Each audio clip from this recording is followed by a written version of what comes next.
অমূল্য এক ছবি বাংলাদেশের টেস্ট স্ট্যাটাস প্রাপ্তির ২৫ বছর রজত জয়ন্তী উপলক্ষে বিসিবির আয়োজন প্রথম টেস্টের ক্রিকেটারদের এক হওয়া কেক কাটা। কেউ কি ভেবেছিলেন ২৫ বছর বাদে তারা সবাই আবার এক ফ্রেমে বন্দী হবেন?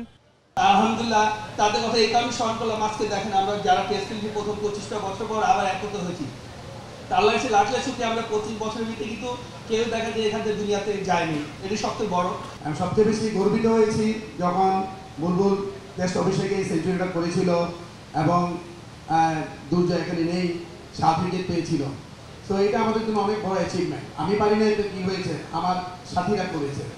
বৃহস্পতিবার বিকেল ৪টায় মিরপুর শেরেবাংলা স্টেডিয়ামে শুরু হয় এই আয়োজন। প্রথম টেস্টের ক্রিকেটার, কোচ, ম্যানেজার, নির্বাচক এবং ক্রিকেট বোর্ডের বর্তমান পরিচালকরা উপস্থিত ছিলেন ক্রীড়া উপদেষ্টা আসিফ মাহমুদও। একে একে সেই দিনের ক্রিকেটারদের বিশেষ ব্লেজার পরিয়ে দেন ক্রীড়া উপদেষ্টা। এত বছর পর মিলিত হয়ে ক্রিকেটারদের মুখে ঝরল মজার মজার স্মৃতি।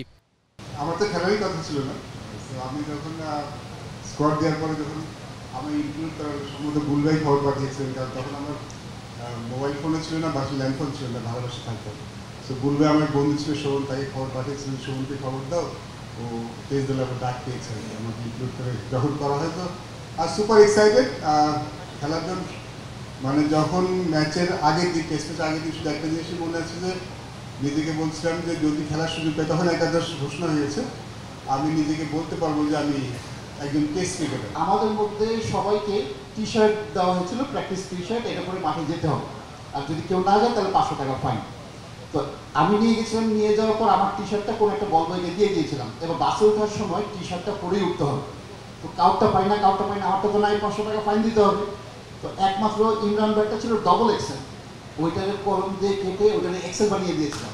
তারপর যেদিন আমরা প্রথম টেস্ট সেঞ্চুরি করলাম সেদিন দিনটা ছিল শবে বরাতের রাত, কিন্তু শবে বরাতের পরের দিন কিন্তু খবরের কাগজ বের হয় না। But I really grateful to those যারা ওই দিন প্রায় ১০০ জনের মতন আপনারা যারা খেলা কাভার করছিলেন।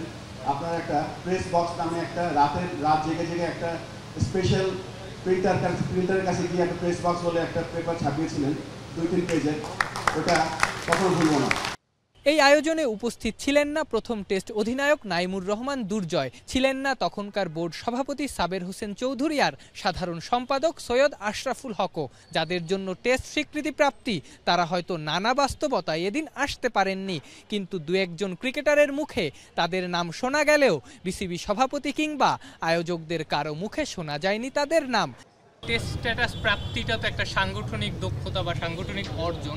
এই জায়গাটায় সাবের হোসেন চৌধুরী, যিনি তৎকালীন প্রেসিডেন্ট ছিলেন, তিনি ছিলেন না, যদিও একটা কারণেই উনি নেই। পাশাপাশি সাধারণ সম্পাদক ছিলেন, আমি যদি ভুল না করি, সৈয়দ আশরাফুল হক, তিনিও ছিলেন না, তিনি তো অ্যাভেলেবল ছিলেন। তাকে এই জায়গাটায় প্রমোট করার একটা সুযোগ ছিল, কোনো কারণে কি করা হয়নি?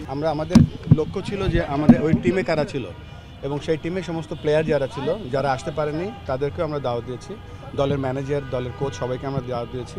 কিন্তু এর নেক্সট স্টেজে আমরা যদি যাই বা আমরা যদি আরও এই জিনিসটাকে আরও বড় পরিসরে করি, তখন দেখা যাচ্ছে এটা কয়েক হাজার লোক এখানে চলে আসবে। তো আমাদের শ্রদ্ধা তাদের জন্য সবসময় আছে, তাদেরকে সবসময় মনে করি আমরা, এবং এটা এই লিমিটেশনটা এর মধ্যেই ছিল। কিন্তু ইতিহাস তো মুছে ফেলা যায় না। আয়োজনের এই অপূর্ণতার সাথে টেস্টের রজত জয়ন্তীতে ঝরেছে সাদা পোশাকটাকে পরিসংখ্যান দিয়ে রঙিন করতে না পারার আক্ষেপ। আফরান পিয়াল, যমুনা স্পোর্টস, ঢাকা।